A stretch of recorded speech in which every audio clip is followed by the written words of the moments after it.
Olá, irmãos, tudo bem? Passando aqui para gravar mais um material de apoio para os discipulados da nossa igreja. A nossa igreja tem esse propósito de encorajar e também capacitar e dar todo o suporte para que os membros da Igreja Presbiteriana Bom Pastor desenvolva a grande comissão que o nosso Senhor Jesus Cristo deu à sua igreja de fazer discípulos de todas as nações. E o nosso propósito é nos familiarizarmos com este material que será utilizado como um guia para o fazer discípulos. Nós somos discípulos, fazedor de discípulos.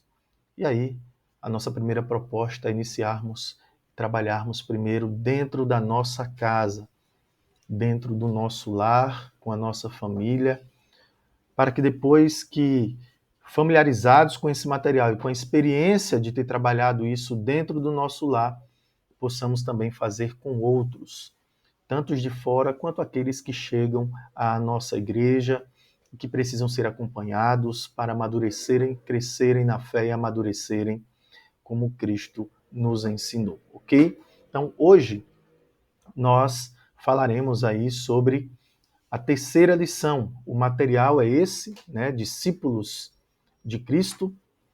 E nós já estudamos a primeira lição, que foi eleito para ser um discípulo. A segunda lição foi salvo para ser um discípulo. E hoje nós estudaremos aí a terceira lição, chamado para ser um discípulo. Ok? O texto base é Marcos 2, 13, 17. Vamos ler o texto que diz assim: De novo, saiu Jesus para junto do mar e toda a multidão vinha ao seu encontro e ele os ensinava.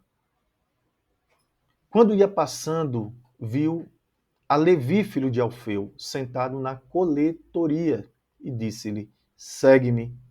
Ele se levantou e o seguiu. Achando-se Jesus à mesa na casa de Levi, estavam juntamente com ele e com seus discípulos muitos publicanos e pecadores, porque eles vinham em grande número e também o seguiam. Os escribas dos fariseus, vendo-o comer em companhia dos pecadores e publicanos, perguntavam aos discípulos dele: por que come e bebe ele com publicanos e pecadores? Tendo Jesus ouvido isto, respondeu-lhes: os sãos não precisam de médico, e sim os doentes. Não vim chamar justos, e sim pecadores. Vamos orar pedindo a Deus. Pai, abençoa-nos nessa compreensão, Deus, desta lição e das verdades preciosas do Teu Evangelho e oração que fazemos em nome de Jesus. Amém. Queridos irmãos, ser discípulo de Jesus não é um ato de voluntariado, como numa causa social, por exemplo. Hoje nós vivemos num país, numa estatística do IBGE de 2022, diz que mais de 7 milhões, 7 milhões e meio, mais de 7 milhões e meio de pessoas estão envolvidas no trabalho de voluntariado, ou seja, trabalhando em alguma causa social. Muitas dessas causas são causas assim muito nobres, né, no cuidado de pessoas que estão em situação de vulnerabilidade, pessoas, né, que estão com deficiências, pessoas especiais, enfim. Então, existem muitos trabalhos voluntários que são muito importantes para a nossa sociedade. Mas, meus irmãos, eu preciso que você entenda o seguinte, meu irmão e minha irmã, eu preciso que vocês entendam que nenhum trabalho voluntário, nenhum trabalho social voluntário neste mundo, ele pode ser comparado, né, com a grandeza, a honra e o valor do trabalho no reino de Deus. Por quê? Porque mais do que voluntários, nós, cristãos, fomos chamados para sermos discípulos de Cristo e ele nos deu uma missão. Então nós não somos apenas voluntários, nós somos comissionados. Então o discipulado cristão é resultado de um chamado divino. Então é diferente. Jesus, ele chama com autoridade aqueles que ele escolheu para segui-lo. Então, ele ensina-nos, primeiramente, transformando a nossa vida e direcionando-as para uma nova missão. Então, o ponto de partida, primeiro é a salvação, que nós já falamos, fomos eleitos e salvos para sermos um discípulo, mas a nossa missão, né? O ponto de partida é a ordem de Jesus. Então, por que nós devemos fazer discípulos? Primeiramente, porque é uma ordem de Jesus e nós precisamos obedecer, né? Jesus, ele diz assim: vinde, né? Ou segue-me, siga-me. Então, ide, né? Fazer discípulos. Então, nós estudaremos aqui esse conceito de chamado, né? Para ser um discípulo e também para fazermos discípulos. Então, o conceito bíblico de chamado, nós podemos aí destacar pelo menos três, né? Três palavras-chave. A primeira delas é chamar, certo? Essa palavra aí, nós fomos chamados, né? Ou seja, fomos convocados. Significa chamar, significa convocar para si, como quem chama ou nomeia alguém para uma missão. Então a igreja, ela é formada pelos chamados de Deus. A palavra igreja significa eclésia, né? Do grego significa o ajuntamento daqueles que pertencem a Cristo. A igreja de Cristo significa isso, assembleia, né? Ajuntamento do povo de Deus. Mas há um outro significado também para a palavra chamado, quer dizer, para a palavra igreja, que significa aqueles que foram chamados para fora. Então, ao mesmo tempo que nós somos chamados para caminharmos com Cristo, né, e sermos esse povo que nós nos ajuntamos para adoração a Ele e para nos edificarmos uns aos outros quando estamos juntos na comunhão dos santos, nós também fomos chamados para fora, para o mundo, fomos enviados ao mundo para fazermos a missão de Cristo. Então, a primeira palavra é a palavra chamar, a segunda palavra é a palavra seguir, que implica andar junto com alguém no mesmo caminho, ou seja, simboliza crer e obedecer a Jesus. O caminho do discipulado requer obediência. Então, nós devemos segui-lo, ou seja, nós precisamos viver uma vida de obediência aos seus ensinos. E em terceiro lugar é a palavra ir atrás, né? Então, nós fomos chamados, né, nesse ato de caminhar atrás de Jesus, seguindo os seus passos, obedecendo-o como líder e mestre, sumo mestre, né? Tem no Talmud, né, dos judeus, existe um significado para a palavra discípulo, discipulado, na verdade, que significa comer pó. É como se o discípulo é aquele que vai caminhando atrás do mestre. E naquela época, né, eles caminhavam e tinham sandálias nos pés. Então, quando eles caminhavam num terreno que era de barro, de areia, então, conforme ele ia caminhando, ia jogando, né, pó, o pó das sandálias ia subindo, e aquele que era o estudante, o discípulo, né, o aprendiz, ele ia atrás do mestre, não só aprendendo os seus ensinamentos, mas ele ia atrás nesse sentido de comer o próprio pó das sandálias do mestre. Então, discipulado significa isso, significa você seguir, ir atrás de Jesus, caminhando, seguindo os seus passos. Nós que somos os discipuladores chamados para fazer discípulos, primeiro nós somos chamados como discípulos para seguir a Cristo, né? Nós somos chamados, como nós já falamos aí, então convocados para Ele, nós fomos chamados para segui-lo, né? Simboliza obediência, mas também caminhar os passos dele, né? Caminhando atrás do Mestre. Então, primeiro nós somos chamados como discípulos, mas em segundo lugar nós somos chamados também para fazer discípulos. E o discipulador é alguém que tem que dar o exemplo, não só com as palavras, com os ensinamentos das palavras, mas também com as atitudes, porque o discípulo precisa ver o exemplo do discipulador, né? Claro, irmãos, que nós não faremos discípulos de nós mesmos. Nós precisamos imitar a Cristo e então ser um exemplo para que outras pessoas nos enxerguem Cristo em nós. Então, esse é o propósito, né, de nós fazermos discípulos para Cristo. Então, há 4 lições aqui principais sobre o chamado. Primeiro, a origem dele. Então, é Jesus quem nos chama, a iniciativa de Jesus. Segundo, a natureza, ou seja, a natureza desse chamado é segui-lo como líder, né? Ele diz: "Vinde após mim". Terceiro, é o propósito desse chamado, que é nos tornar discípulos. E esses discípulos precisam ser desenvolvidos em fazedores de discípulos. Ou como Jesus mesmo disse ali a João, a Tiago, quando chamou-os, né, para segui-lo, né, para ser discípulo dele, ele disse assim: olha, eu farei de vocês pescadores de homens. Eles eram pescadores de peixes e Jesus disse: eu farei de vocês pescadores de homens.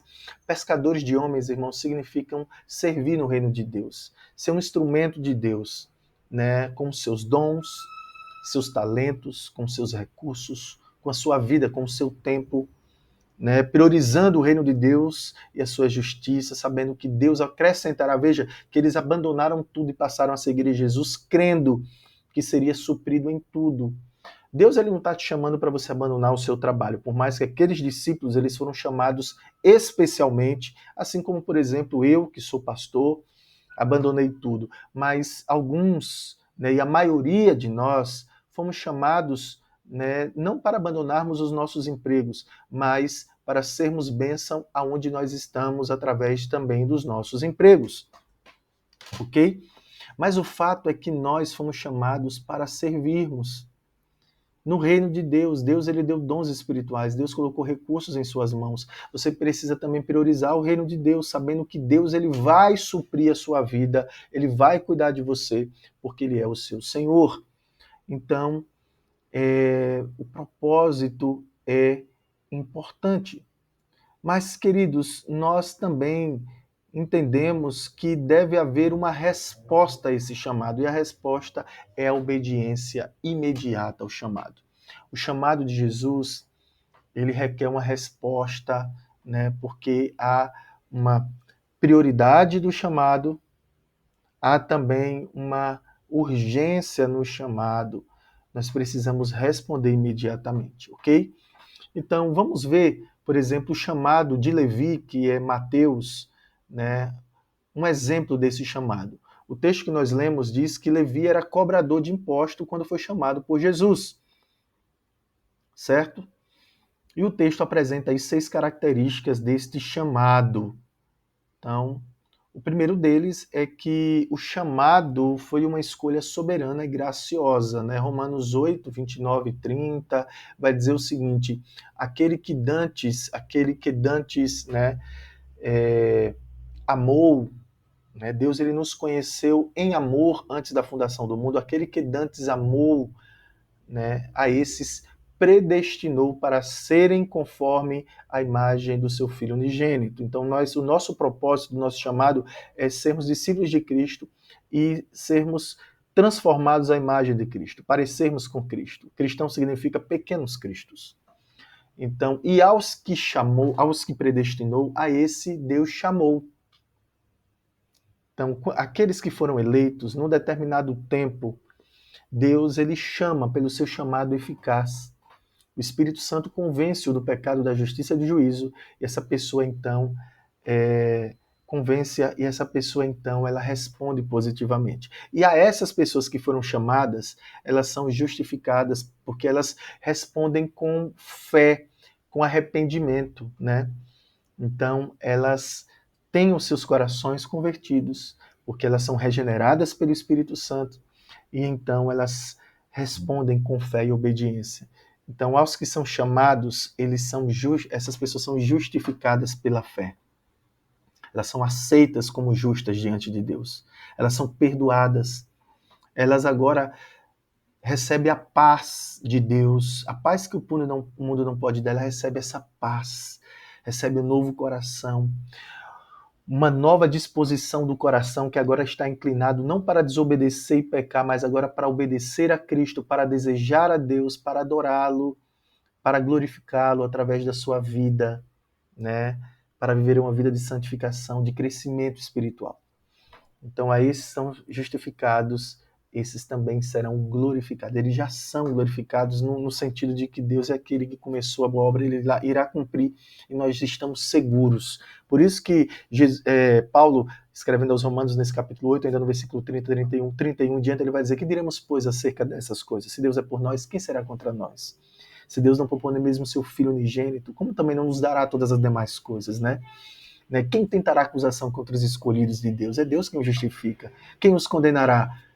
Foi Cristo mesmo que morreu e deu a sua vida por eles. Então, é por isso que ele já nos fez mais do que vencedores em Cristo Jesus. Então, veja que esse chamado é uma escolha soberana de Deus e graciosa. Foi ele que nos escolheu. Ao mesmo tempo, é um chamado de forma pessoal e íntimo. Nós temos essa convicção. Eu não posso dizer a você que você foi chamado por Deus. Você precisa ter essa convicção, porque é um chamado individual e pessoal, que Cristo ele faz, assim como o chamado individual que ele fez, por exemplo, para Abraão, para Moisés, Samuel, Zaqueu e até o apóstolo Paulo, que era, por exemplo, um assassino de cristãos, mas Deus, com a sua misericórdia e graça, o alcançou e o chamou. Mas veja que também esse chamado é um chamado para uma mudança radical de vida e também para a missão. Jesus ele chama para segui-lo. Então, há arrependimento, fé e também disposição para servir no reino de Deus. Meus irmãos, eu quero dizer uma coisa a você.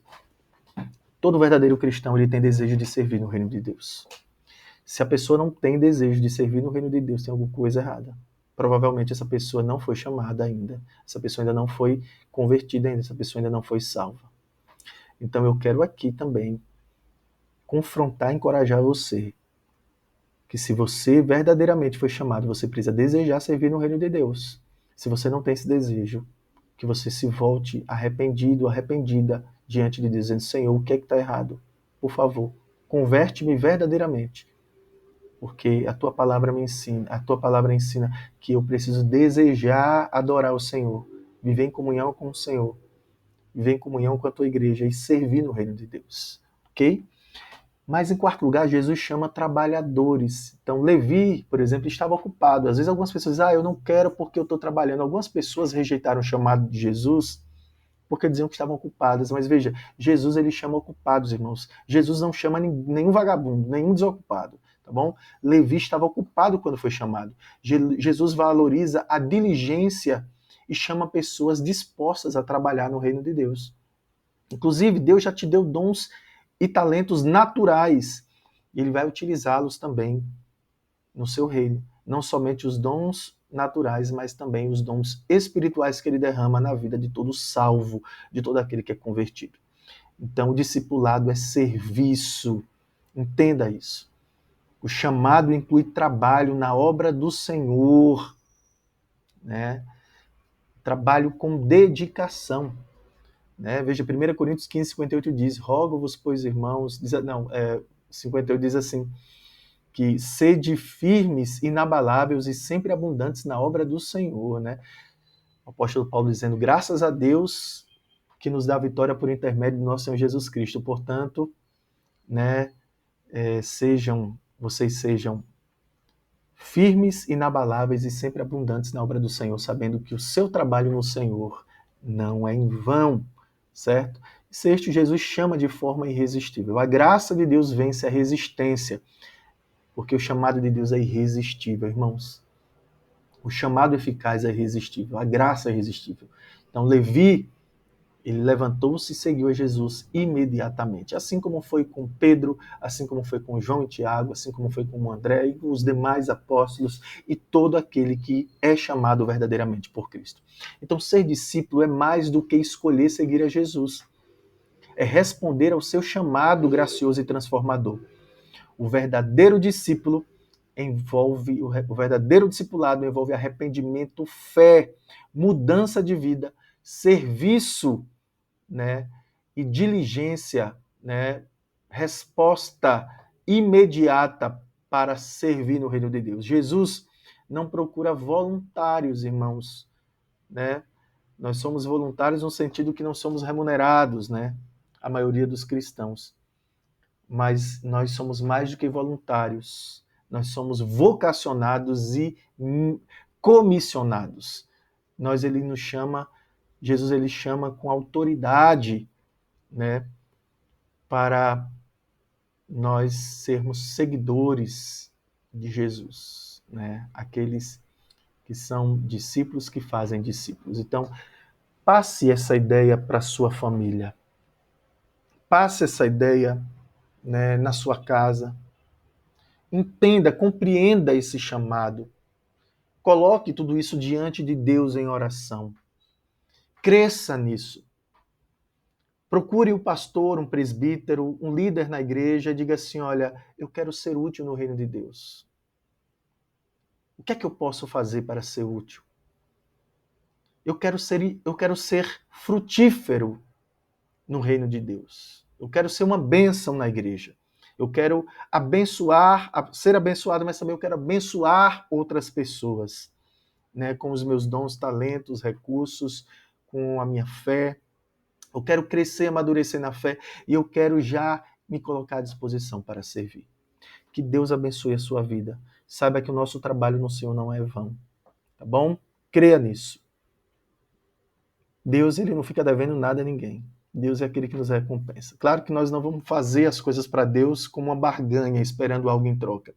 Nós fazemos, acima de tudo, por gratidão, por tudo que Deus já fez na nossa vida, né? Pela salvação que já recebemos, pelo cuidado, proteção, provisão, por tudo que Ele tem feito e tudo que Ele vai fazer, e pela esperança gloriosa, né? E principalmente pela obediência, né, à missão que Ele nos deu. Então, que Deus abençoe a sua vida em nome de Jesus.